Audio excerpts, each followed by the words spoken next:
Manufacturing corridor के माध्यम से अब हमारी सरकार ब्रह्मोस मिसाइल जैसी मिसाइल बनाती है। वह मिसाइल जब एक बार भारत दागता है अपने दुश्मन पर, तो पाकिस्तान भी बाप बाप करते चिल्लाता दिखाई देता है।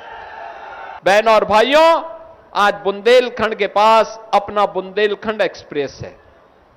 आज बुंदेलखंड में डिफेंस मैन्युफैक्चरिंग कॉरिडोर बन रहा है। याद करिए ना, ये समाजवादी पार्टी और कांग्रेस के लोगों ने डकैत दिए थे। नौजवान को नौकरी तो नहीं दी, लेकिन उनके हाथों में तमंचे पकड़ा दिए थे। और हमारी सरकार अब बुंदेलखंड को डिफेंस मैन्युफैक्चरिंग कॉरिडोर का एक हब बना रही है। डिफेंस मैन्युफैक्चरिंग कॉरिडोर के माध्यम से अब हमारी सरकार ब्रह्मोस मिसाइल जैसी मिसाइल बनाती है। वह मिसाइल जब एक बार भारत दागता है अपने दुश्मन पर, तो पाकिस्तान भी बाप बाप करते चिल्लाता दिखाई देता है।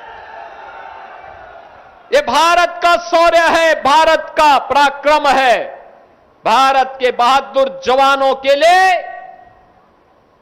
भारत की विजय का शंखनाद है। और उसका केंद्र बिंदु आज हमारा बुंदेलखंड बन रहा है। बहनों और भाइयों, विकास की प्रक्रिया निरंतर आगे बढ़नी चाहिए, इसमें निरंतरता होनी चाहिए। और निरंतरता इसीलिए होनी चाहिए क्योंकि ये निरंतरता अगर न हो तो फिर आने वाली पीढ़ियां कोसेंगी। याद करना, आपके सामने उदाहरण है बांदा में विकास, क्योंकि विधायक रुचि लेते हैं, लेकिन बबेरू उदास है क्योंकि वहां पर समाजवादी पार्टी के विधायक को कोई रुचि विकास में नहीं है। उनका विकास तो जमीनों पर कब्जा करना है, गरीबों को प्रताड़ित करना है,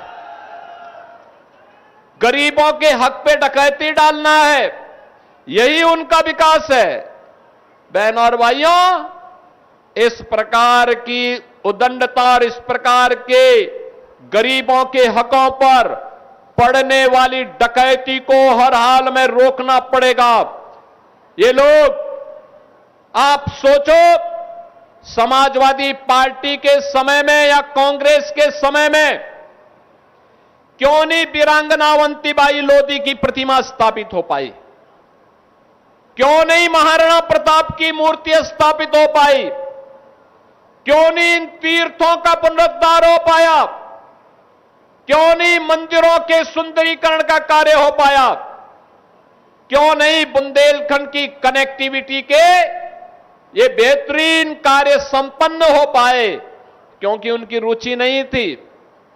मुझे याद है जब मैं 2017 में मुख्यमंत्री बना था और मैं तब उत्तर प्रदेश के बारे में पहले से ही जानकारी रखता था, कहां की क्या स्थितियां हैं। और मैंने मुख्यमंत्री बनने के बाद दो बातें कही थी। मैंने कहा था इलीगल स्लॉटरिंग पूरी तरह बंद होगी, और तब फिर मैंने कहा था कि गरीबों की जमीनों पर, सार्वजनिक जमीनों पर, व्यापारियों की संपत्तियों पर अगर किसी माफिया ने कब्जा किया है, अगले 24 घंटे के अंदर खाली कर दें, और नहीं खाली करेंगे तो हमें खाली करवाना आता है। बहनों और भाइयों, आपने देखा होगा 64,000 एकड़ लैंड हम लोगों के सामने ये समाजवादी पार्टी से जुड़े हुए, प्रत्यक्ष और अप्रत्यक्ष रूप से जुड़े हुए इन गुंडों और माफियाओं के कब्जे से खाली हुई थी। आज उसी में निवेश हो रहा है। उसी निवेश के आधार पर नौजवानों को नौकरी मिल रही है। नौजवान अब प्लान नहीं कर रहा है। उस नौजवान को प्रदेश के अंदर ही सरकारी नौकरी हो या निजी क्षेत्र में निवेश की संभावना के माध्यम से रोजगार और नौकरी मिलने या उसके द्वारा स्वतः अपना रोजगार स्थापित करने के कार्यक्रम का ही परिणाम है कि अब बुंदेलखंड का नौजवान अब पलायन नहीं करता है, अब उसको अपने घर में कार्य मिलता है, सम्मान मिलता है। 9 लाख सरकारी नौकरी हम लोगों ने नौजवानों को प्रदेश के अंदर 9 वर्षों में दी है। 3.25 करोड़ नौजवान प्रदेश के 1 डिस्ट्रिक्ट 1 प्रोडक्ट और प्रदेश के अंदर अलग अलग जनपदों के लिए एमएसएमई के लिए जो कार्य किया गया है, हर जनपद की यूनिक प्रोडक्ट को आगे बढ़ाया गया है, जिसमें बांदा का सजर पत्थर की भी जो सजावट है, अब तो मैं देखता हूं तमाम सोने की कलाकृतियों में जो पहले नग पहनते थे, उस नग की जगह मैं देखता हूं बड़ी बड़ी कंपनियां आज सजर पत्थर को मंगा रही हैं नग की जगह। यानी आपका यहां का सजर पत्थर अब कीमती रत्नों में उसकी गिनती हो रही है, लोग ले रहे हैं, देश में विदेश में उसकी पहचान बन रही है। ये 1 डिस्ट्रिक्ट 1 प्रोडक्ट की प्रधानमंत्री मोदी जी के विजन के कारण संभव हो पाया।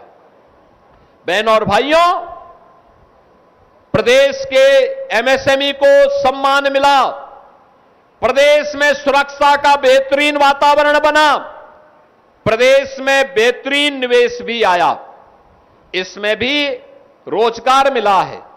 अभी हम लोग हर एक्सप्रेस वे पर हर जनपद में इंडस्ट्रियल क्लस्टर के निर्माण के कार्यक्रम को आगे बढ़ा रहे हैं। एक बृहद क्लस्टर का कार्यक्रम, और बुंदेलखंड को तो हम यूपी का सबसे बड़ा औद्योगिक शहर देने जा रहे हैं, बीड़ा के रूप में देने जा रहे हैं।